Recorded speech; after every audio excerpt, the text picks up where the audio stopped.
The siege began at 9:17 a.m., when downtown Phoenix was still convincing itself it was just another dry, ordinary Tuesday.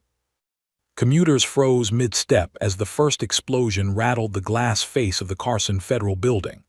A shockwave rolled down Jefferson Street, flipping cafe tables, shattering storefronts, and driving pigeons into the sky like a black cloud. Seconds later, the second blast followed, smaller, deliberate, sealing the main entrance in concrete dust and flame. Inside, 42 people screamed. Security cameras caught fragments of chaos: masked men with rifles, smoke swallowing marble floors, blood streaking across an information desk. Phones fell to the ground, still recording. Someone yelled prayers. Someone else begged. A woman in a navy blazer shielded a teenage intern with her own body as gunfire cracked overhead. Within 4 minutes, Phoenix PD locked down 6 city blocks. Within 7, the FBI arrived. By 10, the building was a cage, hostages trapped inside, armed men packing like predators, and a city holding its breath. Outside, sirens layered into a single, endless scream. Confirm numbers. 40+ hostages. They're demanding live coverage. No snipers yet, windows are barricaded. The incident commander wiped sweat from his brow despite the morning chill. He handled standoffs before, drug raids gone bad, bank robbers, domestic extremists, but this was different. These men were organized, calm, not jittery amateurs. Their leader, calling himself Marcus Vale, spoke clearly over the hostage phone, voice smooth, almost bored. "You have 60 minutes, Vale said. Pull your forces back 3 blocks. Give us a broadcast channel, or the next call will include a body." Negotiators tried empathy, tried reason. Vale laughed. At minute 23, a hostage's scream cut through the phone line. Then silence. That was when the armored convoy arrived. Black vehicles rolled in without sirens, stopping just outside the perimeter. No agency markings, no visible lights. Officers straightened instinctively, radios crackling as word passed fast and low. "Stand by. Someone important just showed up." The back door of the lead SUV opened. A woman stepped out alone. She wasn't tall, she wasn't imposing. She wore plain dark pants, a gray jacket, and boots scuffed like they'd seen too many miles. Her hair was silver, pulled back tight. No badge, no rank, no visible weapon. Yet conversations died around her. She surveyed the building with quick, precise movements. Not fear, not curiosity, but recognition. Like seeing an old enemy after years apart. Her eyes traced window angles, debris patterns, smoke drift. She listened to radio chatter for less than 10 seconds before raising a hand. "Who's commanding?" she asked. The incident commander hesitated. "I am." She nodded once. "Show me the interior layout." A tablet appeared in her hands almost immediately. Blueprints, live feeds, thermal overlays. She studied them while walking, absorbing information at a speed that made seasoned agents exchange glances. "They're clustered here," she said, pointing. "Leaders using hostages as ballistic cover. He's not bluffing." "How do you know?" someone asked. She didn't answer. At minute 38, Vale called again. "You didn't move your people," he said, "so I moved mine." A gunshot echoed through the phone line. A hostage collapsed on camera, an older man shaking hands, blood blooming across his shirt as he fell. Screams erupted behind him. The feed cut. The negotiator slammed the receiver down. "We're out of time." The woman was already removing her jacket. "I need a rifle," she said calmly. The nearby SWAT captain blinked. "Ma'am, protocol." She turned to him. For the first time, her voice hardened. "Ask your general who I am." The captain bristled. "With respect, this is an active." "Now." Something in her tone cut through rank and procedure. The captain stepped away, radio pressed to his ear. 30 seconds passed, then 60. When he returned, his face had drained of color. "Yes, ma'am," he said quietly. A precision rifle was placed in her hands, clean, balanced, familiar. She checked the chamber automatically, movements practiced, intimate. She knelt behind a damaged police cruiser, ignoring the debris biting into her knees. Around her, agents whispered, "Who is she? Why does the general know her? Why is he shaking?" Inside the building, Vale paced in front of his captives, energized now. "They think they can wait me out," he sneered. "They always do." A young woman in the front row sobbed openly. Another hostage whispered, "Please," over and over, like a broken mechanism. Outside, the woman settled the rifle against her shoulder. She didn't rush. She adjusted the scope, checked the wind by watching smoke drift between buildings. Her breathing slowed. Her world narrowed. The noise faded, the sirens, the shouting, the helicopters overhead, all of it dissolving into quiet focus. Memories pressed at the edges of her mind, training ranges in foreign deserts, instructors screaming consequences into the dust, the weight of missions that never made headlines, names erased, graves unmarked. She pushed it all aside. This wasn't the past. This was now. A tactical officer crouched beside her. "We only have partial visibility," he whispered. "If you miss." "I won't," she said. At minute 58, Vale dragged a hostage forward, a teenage boy shaking so hard he could barely stand. "This is your last chance," Vale announced to the cameras he demanded be set up. "Count with me." The woman's finger rested lightly on the trigger. The general's voice came through her earpiece at last, low and steady. "Do what you do." She exhaled. The crosshairs aligned, and the entire city seemed to stop breathing. Right before everything changed, the echo of her exhale vanished into the morning air, leaving only tension. Dust swirled across the street as helicopters hovered above, their rotors chopping sunlight into frantic shadows. Every officer, every negotiator, every SWAT member froze where they stood, watching her movements with a mixture of awe and disbelief. The world seemed to contract to the size of that single crosshair, resting lightly on the target inside the building. Her name, whispered only in classified circles, had once been a ghost, an operator whose missions never made print, whose presence alone was enough to end conflicts before they began. Now she was very real, very here, very ready. The leader, Marcus Vale, continued packing, unaware that the moment of reckoning had already arrived. His calm, precise facade hid a brittle nerve. He was a man who calculated everything, except the one variable he never understood, her. Vale had studied SWAT procedures, hostage psychology, even news coverage patterns, but she didn't follow patterns. She was chaos dressed in precision. Inside, hostages huddled in corners, trembling. A young woman gripped the arm of her chair like a lifeline, her face pale. An older man whispered a prayer, shaking so violently it seemed the words might vanish before leaving his lips. The room smelled of sweat, fear, and the acrid burn of dust from broken glass. Vale's accomplices adjusted positions, rifles aimed loosely, unaware of the perfect calculation pointed directly at them. Outside, the woman adjusted her scope again, accounting for wind drift and sunlight reflection off broken glass. Every detail mattered. She knew how a single fraction of an inch could turn a miracle into catastrophe. Her hands were steady, but her mind was alive, reviewing variables with mechanical precision. She thought of the desert ranges where instructors screamed at her for missing targets by millimeters, where seconds had decided life or death. Those lessons, ingrained like DNA, were now coming full circle. Minutes stretched like hours. She checked her earpiece, hearing only a faint hum of communication. The general's voice had gone silent, trusting her judgment. That was all she needed. She remembered each name lost on missions abroad, faces she had carried in silence for decades. The weight of those ghosts sharpened her focus rather than slowed it. Vale's voice rang out again, commanding, precise. "Move them forward, now, cameras on." He tugged the trembling teen forward who stumbled against chairs. Every hostage was a shield, every breath a countdown to disaster.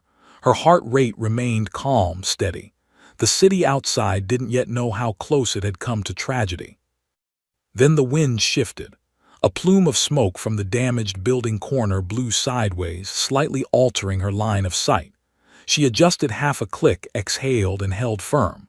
The target, the man who had terrorized the hostages, who had calculated every escape route, every SWAT tactic, was visible now.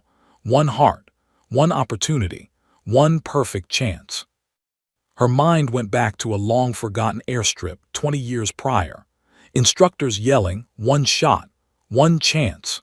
She remembered the pressure, the intensity, the suffocating certainty that failure meant death. Here it was again, magnified 1,000-fold, not for training, not for records, but for human lives held hostage by a man who thought he controlled everything. Vale raised a rifle toward the boy, time compressed into a singular, palpable moment. The hostage's scream had barely left his lips when the world slowed around her. She exhaled again. She squeezed the trigger. But something unexpected happened. A faint metallic click, not the sound of the rifle firing, but the ominous sound of a malfunction. Her stomach tightened.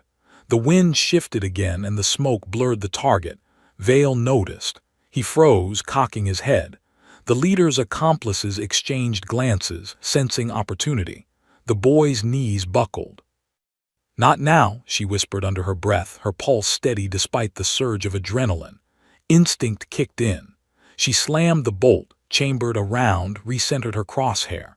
Every movement was fluid, rehearsed 1,000 times in memory and muscle. Seconds later, Vale moved again, unaware of the storm silently trained on him. From behind, a tactical officer whispered, barely audible over the helicopters, She's real. The stories." "Yes," she murmured, eyes locked, "and she's here." The countdown resumed, both in her mind and on the fractured room's tension. Vale barked commands, hostages trembling, accomplices adjusting. Outside, the city held its collective breath. Every moment stretched to infinity. One more mistake could mean chaos. One more hesitation could mean death. Her finger rested on the trigger. Her mind was still. And then, finally, she saw the opening. A fraction of an inch of movement, a moment when Vale's focus drifted, a window in time only someone like her could exploit. She exhaled. Her finger pressed down. The rifle cracked. The echo rolled off surrounding buildings. Inside, chaos exploded. Outside, everyone froze, staring at a building that had just transformed from cage to battlefield, and somewhere, hidden, anonymous and untouchable, the woman remained poised, calm, and waiting for the city to catch up to what she had just done. The hostages' screams turned into shouts of relief. Vale slumped, his plan unraveling in an instant. But no one outside knew yet. The woman didn't move. She remained still behind her cover, watching, calculating, silent. Then she allowed herself the briefest of nods. She wasn't finished. Because even with the first shot fired, the siege was far from over. And the city didn't yet know who she was. The crack of the rifle echoed like thunder across Jefferson Street. Windows rattled in nearby buildings, papers fluttered like frightened birds, and the wind seemed to pause, holding the city in suspense. Inside the Carson Federal Building, Marcus Vale froze mid-step. The bullet had struck precisely where it needed to, his arm flung uselessly across his chest, his weapon clattering to the floor. Shock radiated through his accomplices, who hesitated, eyes wide, mouths opening without sound. The hostages didn't know what had just happened. Some screamed, others dropped to the floor, pressing hands to faces as adrenaline tore through their veins. The teenage boy who had been dragged forward whimpered, trembling against the floor. A woman in her 40s clutched the boy, whispering words that didn't quite form, words of gratitude and terror all at once. Vale tried to recover. Pain shot through him with every heartbeat, but his instinct for control was stronger than his injury. He barked orders, trying to rally his men. "Hold positions, keep them calm, don't..." his voice cracked. The accomplices hesitated. The man who had seemed so untouchable moments ago looked suddenly human, vulnerable, exposed. Through the shattered windows, the woman outside remained kneeling behind the police cruiser.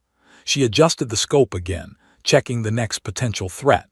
One by one, she scanned the remaining captors. Her focus was absolute, her breathing measured. Every movement of the suspects was calculated, every twitch a clue. One more misstep and the situation could explode, but she had anticipated multiple contingencies already. "Move slowly," she whispered into her earpiece. Her voice was low but carried authority. "Watch hostages, neutralize if threatened, no mistakes." Inside, one accomplice lunged toward the corner where hostages huddled. His gun raised slightly, hesitated, and then fell back as the weight of the situation hit him. He glanced toward Vale, then to the window. The sight of the woman outside struck fear into him. Her reputation was whispered even among criminals. Some had heard the stories. A single shot, a single intervention, countless operations where she'd ended sieges, battles, and crises before anyone else even knew she was there. The hostages' fear shifted into cautious hope.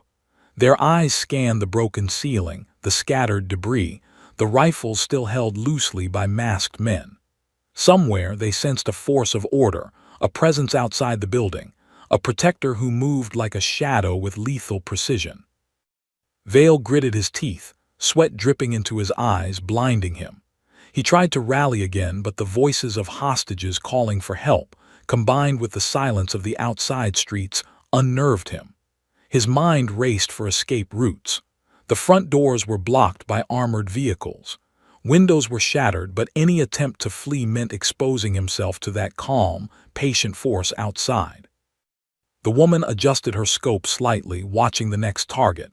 She was aware of the window of opportunity shrinking. Vale's men would act in seconds, either surrendering or panicking. She had trained for this. The anticipation, the split-second decisions, the balance between precision and timing. One miscalculation, and the operation could go from flawless to tragic in the blink of an eye. Through the earpiece, the general's voice was soft but firm. "Control it. No collateral. You're the only variable they can't account for." Her lips curved faintly, not in amusement but in acknowledgement. That was exactly why she had been sent. Inside, Vale barked again.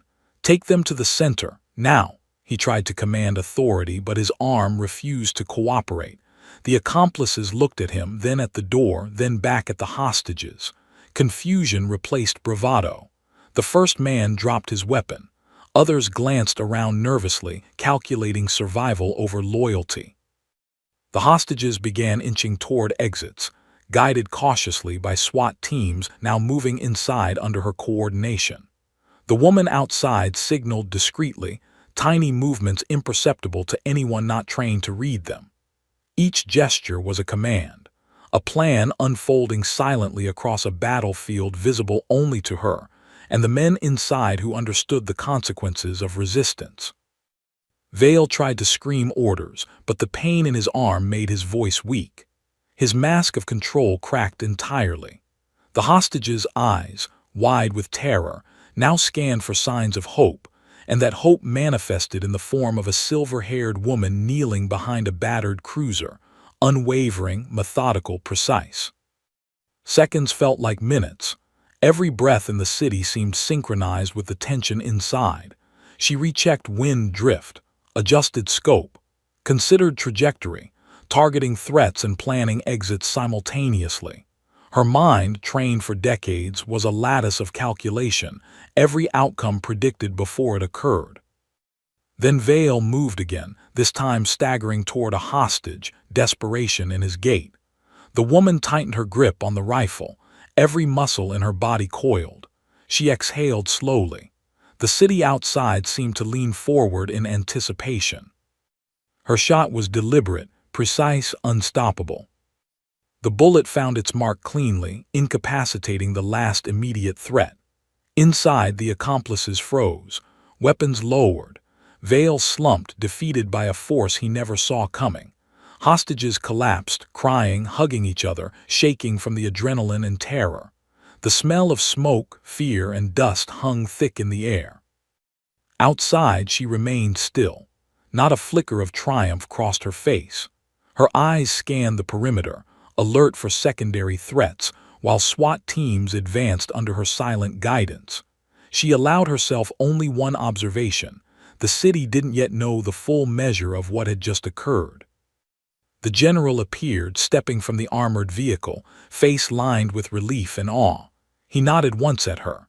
That single nod spoke volumes: approval, gratitude, recognition of unparalleled skill. "Move them out," she whispered.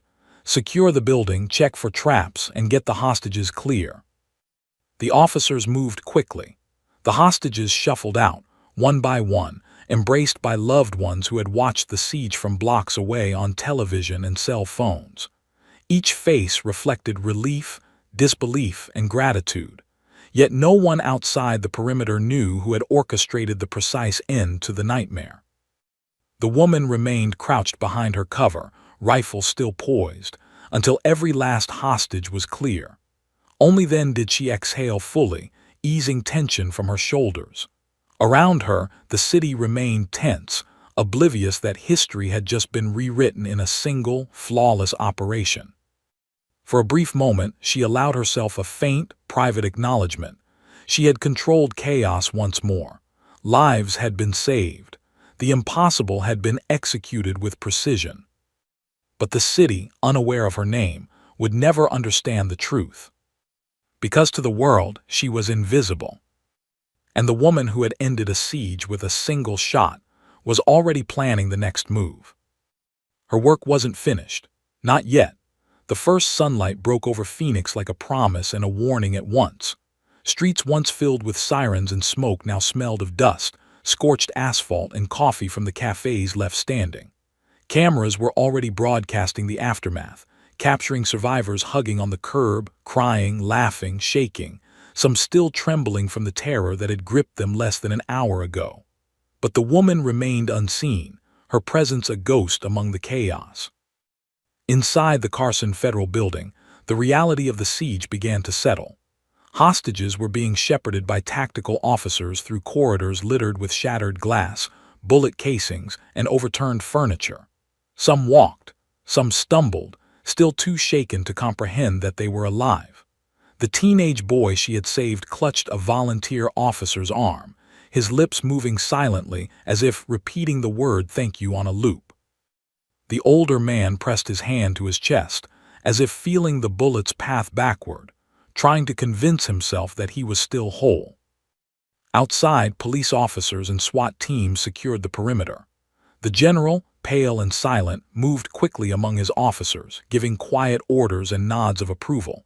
His gaze occasionally flicked toward the battered cruiser where she had knelt, the spot now empty. For reasons he could not explain, he felt a chill. He had read her file, briefed himself on her legend. Still, the reality of her precision, of the calm efficiency with which she had ended the siege, was staggering. She had not just acted. She had dominated the chaos entirely, bending every threat into alignment with her will. Journalists and photographers crowded the street, voices overlapping as they attempted to capture the story. Cameras zoomed on the survivors, the wreckage, the shattered windows. Microphones were shoved into faces, questions shouted over one another. Who did this? Where was the SWAT sniper? How did they save so many lives? But no one could answer. The woman had vanished almost as quickly as she had appeared. A young reporter, shaking with excitement, whispered into his phone, "This doesn't make sense. There was one shot, one bullet, and 40 hostages are alive. Impossible." Around him, others repeated the word miracle, but even their disbelief carried the edge of fear. She had become something more than human in those minutes, a shadow that no one could see, a force that no one could control. Back at the command post, officers began debriefing the operation, speaking in hushed tones. They described the precision, the timing, the unnerving calm of the unseen operative. One veteran SWAT member muttered, "I've never seen anyone do it like that, not even in simulations." Another shook his head, saying, "I don't know if I want to meet her or work for her." It was clear. The woman had not just ended the siege, she had rewritten what they thought possible in law enforcement. Meanwhile, inside the building, Vale's accomplices were being led away, their faces pale with disbelief. They had trained for violence, for confrontation, for standoffs, but not for a single invisible force capable of controlling every outcome. Vale himself was restrained, leaning on an officer, his confidence shattered. He tried to speak, tried to threaten, but the words caught in his throat. The hostage's eyes burned into him, understanding that his power had evaporated in the blink of a single calculated shot. Outside, the woman finally allowed herself to relax just a fraction. She removed the rifle from her shoulder and inspected it, cleaning the barrel with practiced motions. Her movements were precise and calm, habitual after decades of training. She didn't speak, didn't seek attention, didn't allow herself the luxury of pride. Her satisfaction was private, measured in lives saved, in the knowledge that she had done what no one else could. From the command post, the general approached. He did not speak at first. He only observed her from a distance, noticing how she remained perfectly composed amid the chaos. Then in a low voice he said, "Same as Kabul." It was both acknowledgement and tribute. She nodded faintly, not acknowledging any personal connection, only the weight of experience shared in silence. Years of missions, of sacrifices, of moments unrecorded, they all aligned in her eyes for just a heartbeat. Paramedics and crisis counselors began tending to hostages. Some were in shock, some in tears, some too stunned to speak. Volunteers wrapped blankets around trembling shoulders, handed water, and guided them to ambulances. In that orchestrated rush of care, the woman remained apart, watching, ensuring the flow of safety. She allowed herself only a single observation, that her work was not yet complete. She could not yet disappear entirely, because her mind was already planning contingencies for what might follow, reports, investigations, questions she did not intend to answer. Journalists tried to follow, cameras flashing. "Who are you?" one shouted. "Why did you do this?" But there was no answer. The woman moved with fluidity, vanishing into alleys, around corners, slipping through gaps in the crowd. She carried no identification, no badge, no acknowledgement of presence. The city witnessed the miracle, but not the operator behind it. By mid-afternoon, the streets had quieted, though tension lingered. The building had been cleared, secured, and cordoned off. Hostages were reunited with family members on the curb, their stories of terror mingling with gratitude. They recounted the heroism of an unseen force, unaware that the operative who had saved them was closer than they realized, watching from a shadowed rooftop, ensuring that the city remained safe. The general, speaking privately to his senior officers, muttered, "She doesn't exist," and yet everything was perfect. Even in his experience, even with his knowledge of legends, he could not reconcile the reality. One woman, silent, invisible, precise, had ended what could have been a massacre.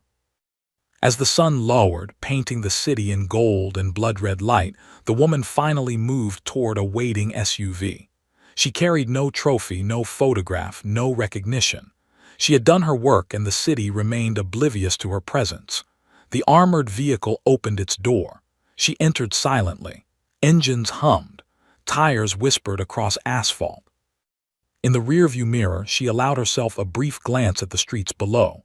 Smiles, tears, embraces, lives saved, fear evaporating into relief. But even as the vehicle slipped from view, one thought lingered in her mind. The city may have survived today, but the world never stayed quiet for long. And the woman who had ended a siege with one flawless shot was already preparing for the next storm. By morning, Phoenix was a city still shaking but moving. News vans lined Jefferson Street like a metallic cordon, reporters shouting questions into microphones, cameras swiveling to capture the chaos frozen in place from the night before. Social media exploded with clips, shaky cell phone footage, live streams, and eyewitness accounts. The narrative formed quickly. Miracle shot ends siege, hostages saved, lone sniper stops massacre. But no one knew her name. No one had even seen her face clearly. She had disappeared like a shadow, leaving only a trail of awe and confusion. The news anchors speculated, debated, theorized. Analysts described angles, wind drift, distance calculations, and sniper capability, each one amazed that a single shot could incapacitate the leader Vale without harming a hostage. Opinions ranged from military genius to pure luck. Comment threads erupted with debate. Who was she? Was she government? Was she even real? Some posts dared to speculate that the entire event had been staged, an elaborate public relations exercise. Yet the survivors knew better. There had been no stunt. There had been only her. Miles away in a quiet motel, she unpacked carefully. The morning sun filtered through thin curtains, brushing the rifle she had cleaned meticulously onto the worn carpet. Each component gleamed as though it had been polished by decades of discipline. She moved methodically, as if the siege itself still pulsed in her veins. Outside, traffic hummed, oblivious to what had happened only hours ago. Inside, she was methodical, private, invisible, a ghost returned to the shadows from which she had emerged. A muted television played in the corner of the room, showing survivors wrapped in blankets, recounting the fear, the terror, and the miracle of being alive. One mother held her child close, whispering thanks over and over. A young man who had been held at gunpoint wept, his relief palpable. Their voices, raw with emotion, pressed against the quiet walls of the motel room, echoing in the operative's mind. She didn't speak, didn't look up. She only listened, allowing herself a moment of reflection. 42 lives had been saved, and she had carried the weight of each one on her shoulders.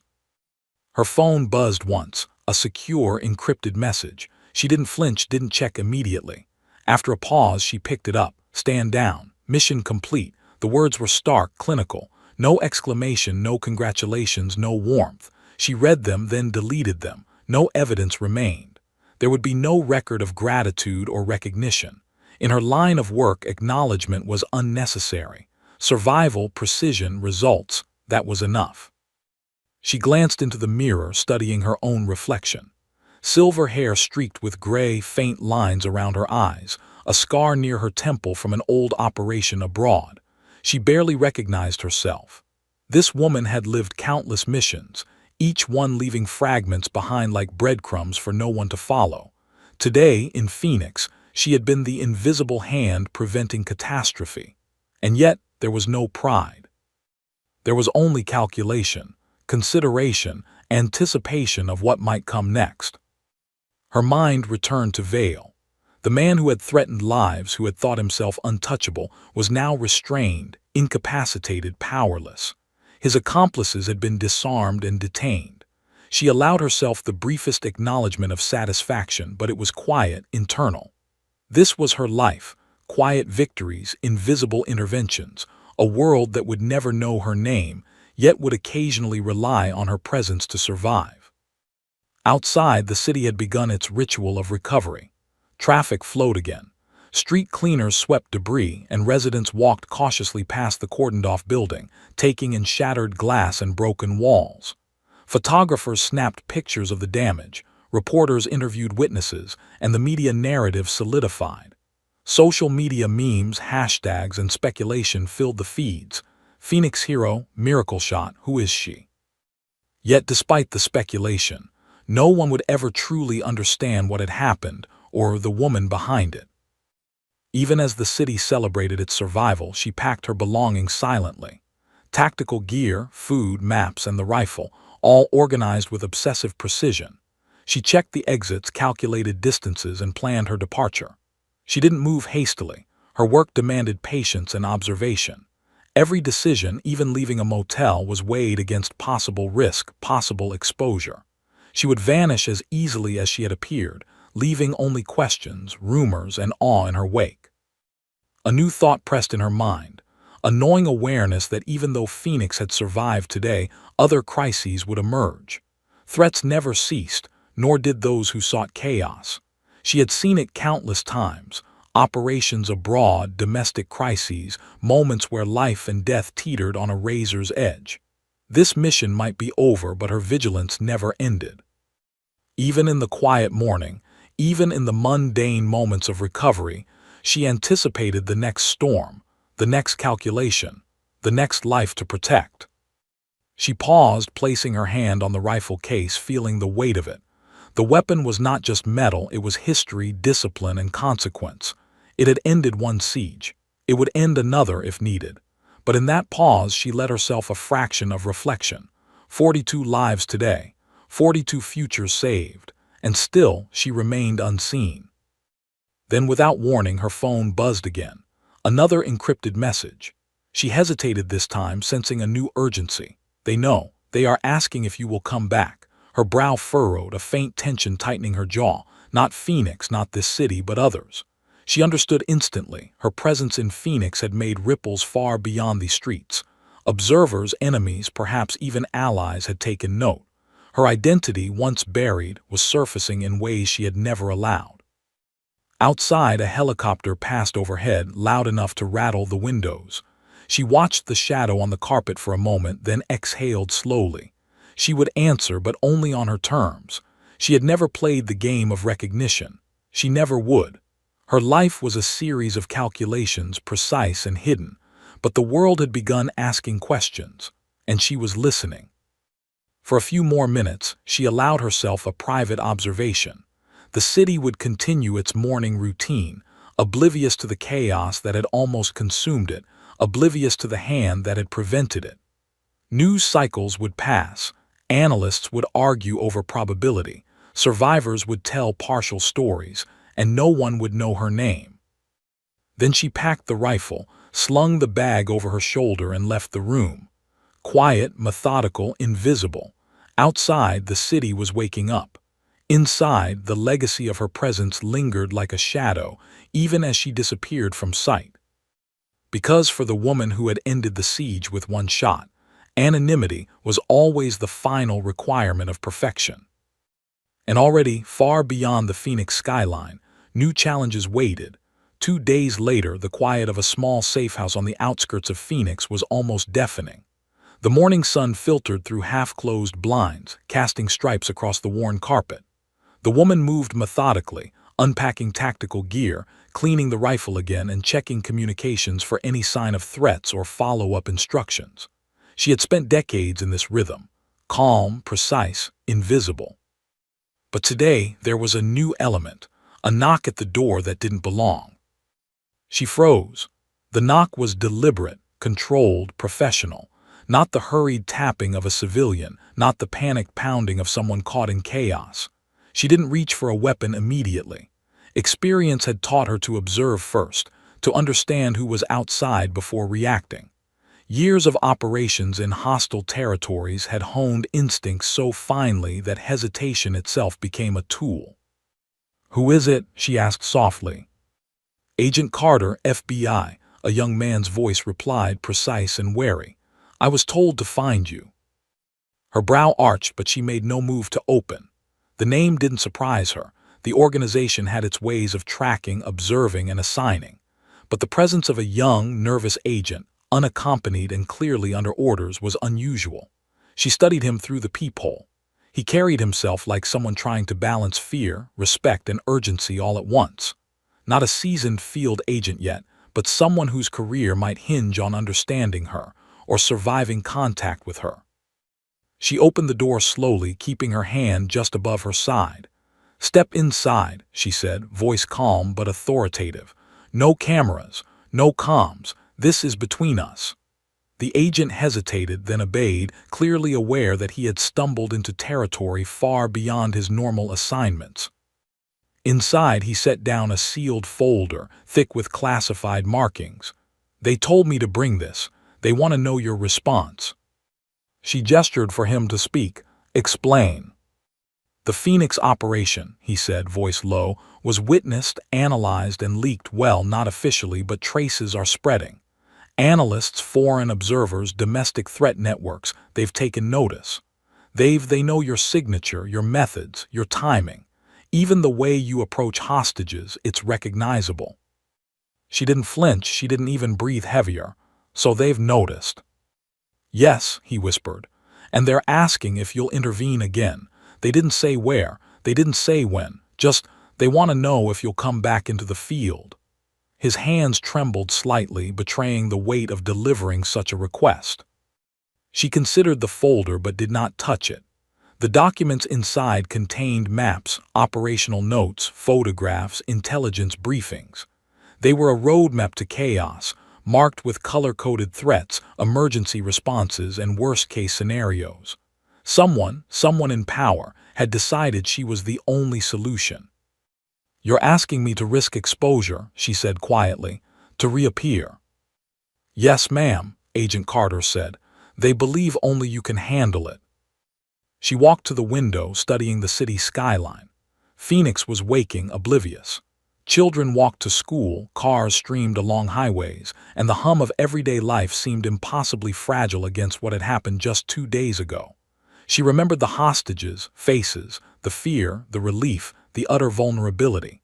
Every life saved weighed in her mind, every life lost had she hesitated. Each memory sharpened her focus. "Bring me the folder," she said finally. Carter complied, sliding it across the table. She opened it carefully, scanning quickly, absorbing the threat maps, photographs, and notes. Her mind processed them instantly, mentally marking angles, exits, choke points, and possible strategies. In under a minute, she had cataloged risks, predicted enemy moves, and assessed collateral dangers. Agent Carter watched her, realizing that this woman, legendary in whispers, was something beyond comprehension. Her calm precision, the way she processed chaos, the quiet confidence, it was almost intimidating. He swallowed, thinking of the countless protocols he had memorized in training. None had prepared him for someone who functioned like this, a living weapon wrapped in discipline, anonymity, and history. She closed the folder and looked at him. "Tell them," she said, voice steady and cold, "I never left." Carter blinked. You mean you're saying yes?" "Not yet," she corrected. "I'm saying I will respond, when it is needed, and only on my terms." She folded her arms. "No headlines, no glory, no trace, and anyone who attempts to follow me will not succeed." He nodded, a mix of fear and relief in his eyes. "Understood." The woman turned, packing lightly across the room, thinking. Her mind was already several steps ahead, anticipating reactions, counterreactions, and potential threats. Whoever had noticed her actions in Phoenix, foreign, domestic, or otherwise, would not be able to predict her next move. She had built a career on disappearing before the world could notice, on acting unseen, on ending crises before they escalated. Carter spoke again, almost hesitantly. "Ma'am, they called you, they said you're a legend. Some even call you a ghost." Her lips curved faintly, not a smile but a recognition of truth. "Good. Let them think that, if they know my name, they die first." Her eyes narrowed. "I operate in shadows. I have never belonged anywhere, and I never will." The young agent nodded, swallowing hard. He realized that being in her presence was witnessing a rare force of nature, methodical, lethal, and unbound by bureaucracy or fame. He understood instinctively that she would act not for recognition, not for reward, not for headlines. She would act because it was necessary, and because nobody else could. Outside, helicopters passed overhead, unaware of the silent calculations unfolding in the safe house. Somewhere, threats had already adjusted. Observers had noted her absence and her impact. They would plan accordingly. They would try to anticipate her next move. But she had already predicted that. She always did. Finally, she moved to the door. "You stay," she said. "Relay the message carefully. Ensure no one traces it back to me. They must know my capabilities, but not my location. Understood?" "Yes, ma'am," Carter said, voice taut. She stepped outside, letting the morning sun hit her face for a brief moment. Her movements were fluid, purposeful, silent. The streets were filled with ordinary life, utterly unaware that a legend walked among them. She disappeared into a side street, already considering the next operation, the next crisis, the next lives that might depend on her intervention. For the woman who ended a siege with a single shot, anonymity was survival, and precision was her language. And as the sun climbed higher, she allowed herself one thought: the world had noticed her. And the world was now asking for more. Weeks later, the desert air of a remote border town carried the scent of dust, sagebrush, and tension. The woman moved silently across the ridge, her boots barely disturbing the sand. She was no longer acting alone this time. A small team had been assembled, carefully chosen, disciplined, and trained under her exacting standards. She didn't speak much, letting actions convey authority. Each movement, each instruction, was a lesson in anticipation, patience, and lethal precision. The rookies watched her with wide eyes, sensing instinctively that their mentor was more than human. They were preparing for a crisis the media would never report.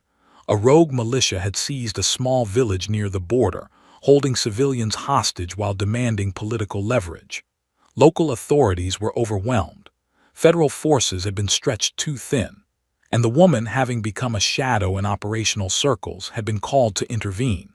She had arrived first, studied the terrain, the layout, and enemy positions, and then silently integrated the team under her command.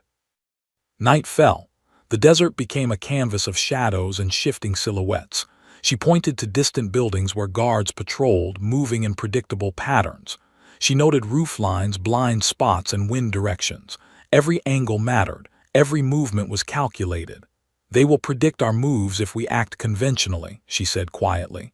"We act like a ghost, silent, patient. They will never see us coming until it is too late." Her team nodded, understanding that every lesson she gave was not theoretical, it was survival. One slip, one hesitation could result in death. She demonstrated how to move in total darkness, how to synchronize with teammates silently, and how to neutralize threats with minimal exposure. In moments, rookies who had never experienced real combat began to operate as one, moving with her precision, listening for cues they didn't yet understand. Hours passed. Scouts reported movement inside the compound. Civilians huddled silently, fear etched into every face. One young boy pressed against a wall, gripping a broken toy. She noticed him immediately and adjusted the team's approach to avoid any line of fire near him. Her mind cataloged every potential casualty before it could occur, running simulations with uncanny speed. Then an unexpected voice crackled over a hacked radio channel, mocking, familiar, deliberate. "Ask your general who I am." Her eyes narrowed instantly. Heart rate steady, pulse controlled. Not a threat, an acknowledgement. Someone had tracked her reputation. Someone knew her. Someone was challenging her. The desert, already tense with anticipation, felt charged with the electricity of personal stakes. She signaled her team to halt. Every movement became silent, imperceptible. Shadows folded over the ridge. She scanned the horizon, noting the absence of visible adversaries. Whoever had spoken remained unseen, but the threat was immediate. "This is no coincidence," she whispered to herself. The legend, the operative, the phantom who had ended sieges in Phoenix and elsewhere, had a nemesis, someone bold enough to test her directly. The night stretched, every whisper of wind, every distant step, magnified in her awareness. She reviewed contingency plans, adjusted angles, and prepared for simultaneous threats. Hostile militia inside, civilians at risk, and now a known adversary who had discovered her methods and signature. She considered every possibility, running calculations in seconds that would take most hours. Suddenly, a scout's whisper broke the tension. Movement at the north entrance, 2 armed figures, civilians nearby. She moved instantly. Shadows became her allies. She positioned herself where the angle of approach was optimal, where the wind would carry no sound to the adversary, where the civilians would remain untouched. She didn't hesitate. Her finger rested on the rifle trigger, steady, experienced, controlled. Her team followed silently, responding to subtle hand signals she had perfected over decades. No words, no panic, only execution. Minutes passed like eternity. The adversaries advanced, unaware of the operative's presence, unaware that they were entering the blind spot of a ghost who had orchestrated crises that no one had ever known existed.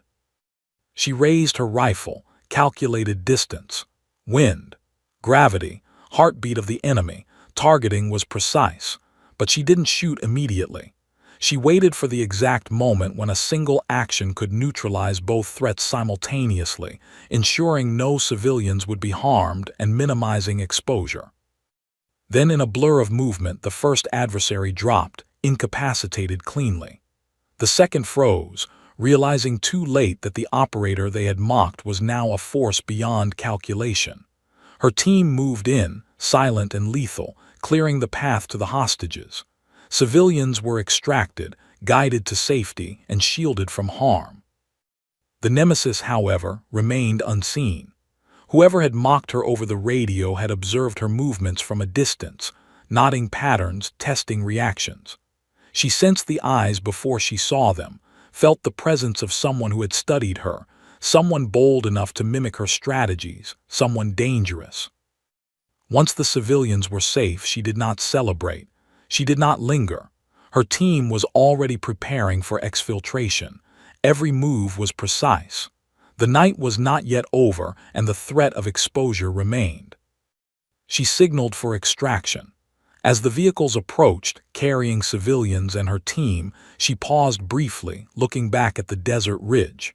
Somewhere in the shadows, her nemesis watched, calculated, waited.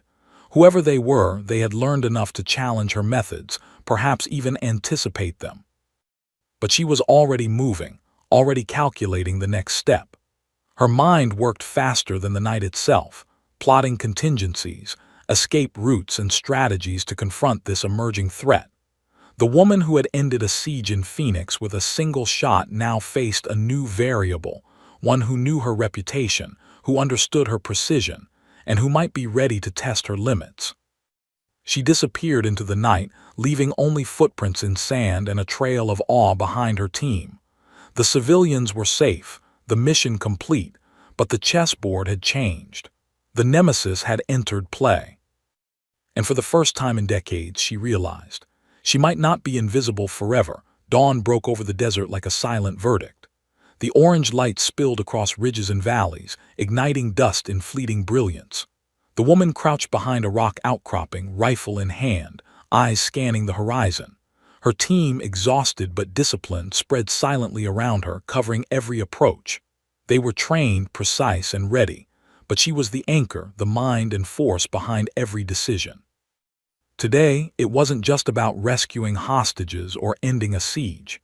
Today, she would confront someone who had studied her, someone bold enough to challenge the ghost herself. Her nemesis emerged from the shadows like a specter. Tall, lean, and unnervingly composed, he wore no uniform, no markings, only a dark tactical outfit, rifle slung casually across his back. He didn't rush. He didn't panic. Every movement was deliberate, confident, and most alarming, he knew her signature. Every hand signal, every angle of approach, every anticipated movement, it was reflected back at her in his stance. She didn't hesitate. Years of experience compressed into a single moment of absolute focus. She had anticipated this confrontation before he had drawn his first breath. Her eyes scanned the terrain, every ridge, every rock, every shadow. The civilians were safe. The militia had been neutralized. Now only him remained. The chessboard was set. "Impressive," he called out, voice carrying in the dry desert air, "but predictable." Her lips curved faintly. "And you are?" "A fan," he said. A smirk flickered across his face. "They told me you were a ghost. They didn't tell me you were so cautious." She tightened her grip on the rifle, but she didn't shoot. Not yet. He wasn't an immediate threat, yet, but his presence alone demanded respect. He had studied her moves, perhaps even her history. He had come prepared, trained to anticipate her lethal precision. He was not a militia thug. He was something else entirely. "You shouldn't be here," she said, calm, measured, but edged with steel. "You have no idea what you're stepping into." "I do," he replied. "That's why I'm here, to see if the legend is real." His gaze met hers. Confidence radiated from him, unnerving in its precision. He had likely orchestrated simulations, drills, perhaps even traced every operation she had executed. But simulations were nothing. Reality was brutal, and she was reality incarnate. The wind shifted, carrying the scent of sand and distant sagebrush. She adjusted her position slightly, calculating distance, wind drift, line of sight. One misstep, one fraction of a second's hesitation, and this confrontation could become lethal. Yet she felt no fear, only focus, only calculation. He raised his rifle slowly, testing her reaction. She did not flinch. She didn't move a muscle. Her finger hovered near the trigger, but she waited for him to commit. This was a test, a challenge, a confrontation unlike any siege or hostage rescue. This was chess at the speed of life and death. Suddenly he shifted, and instinct drove her movement. She rolled to cover, assessing the angle. Her shot would be deadly, precise, instantaneous, but she hesitated for just a fraction. Killing him now would be necessary, but she needed to understand him first. His knowledge of her signature was dangerous. Allowing him to survive, even briefly, could provide insight into who had sent him and why. He fired first, a test shot designed to provoke her. The bullet struck a rock inches from her head, sending a spray of sand and stone into the air. She exhaled and countered. The rifle cracked, precise, controlled. The bullet grazed his rifle, forcing him down, disarming him with absolute minimal risk to life. Silence fell. The desert seemed to hold its breath. Her team remained hidden, watching. Civilians were miles away, secured. The two of them were alone, the world reduced to their movements, their calculations, their instincts. He raised his hand slowly, acknowledging her skill. "You are remarkable," he admitted. "I underestimated you." "And you should never underestimate me again," she replied, cold and exact. "Now leave. Go back. Tell whoever sent you that the ghost does not negotiate." He nodded, recognizing that confrontation with her wasn't just dangerous, it was suicidal. Slowly, deliberately, he withdrew, disappearing into the ridges like a shadow.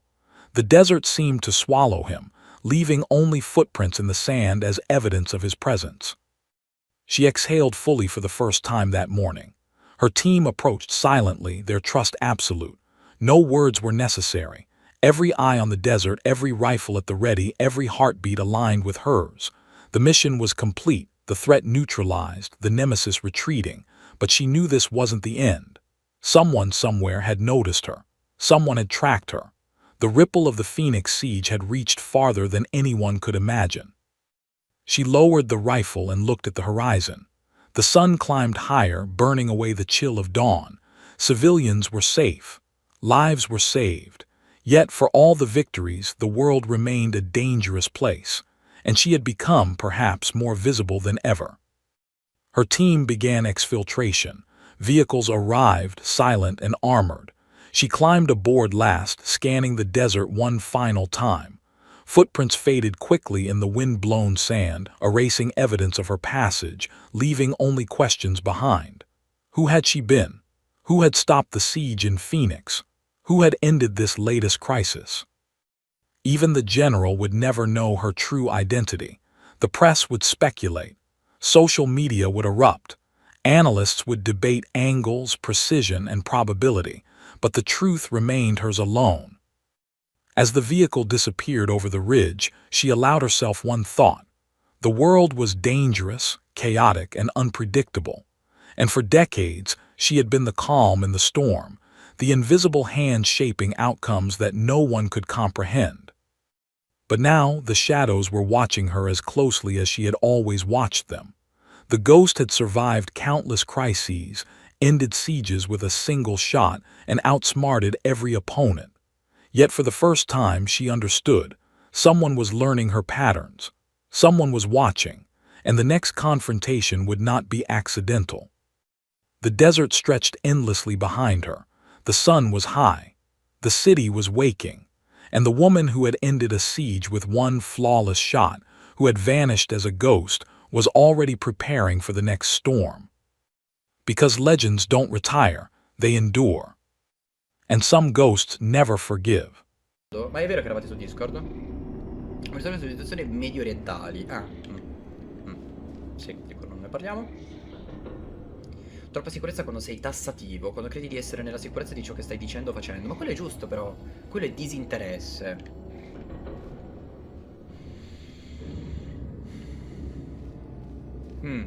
Distacco, dici? Sì, sì, ho capito. Dividere le due cose, chiaro? Mm. Guarda, Ozino, sono d'accordo con te parzialmente, nel senso che secondo me è giusto che una persona abbia un ego e sia sicura di quello che fa e quello che dice, è giusto avere un po' di sicurezza in se stessi, però è anche giusto rimanere sempre lì con il dubbio del potrei stare sbagliando. Quello secondo me è il fondamentale. Colori? Vedo una rampetta. Eh sì. Mm. Ieri sera sì, poi sono andato via, chiaro. Sì, ma anche io l'ho guardato e vedo un po' staccato. Secondo me è bello avere un po' di ego, cioè non è l'ego